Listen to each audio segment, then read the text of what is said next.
আসসালামু আলাইকুম। জি বলেন। আপনি জানেন বাংলাদেশে আদমশুমারি শুরু হয়েছে, তো আপনার পরিবারের সদস্য সংখ্যা কয়জন সেটা আমরা গণনা করতে এসেছি। জি বলেন। জি, আপনার নামটা? দিনমজুর। না, মানে আপনার পেশা না, আপনার নাম। আমার নামই দিনমজুর। আপনি কি বিবাহিত? জি। কয় বছর হচ্ছে বিয়ে করেছেন?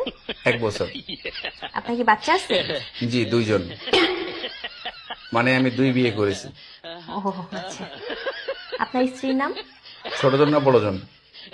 বড়জন? কেয়ামত। কিয়ামত। আর ছোটজন? তুফান।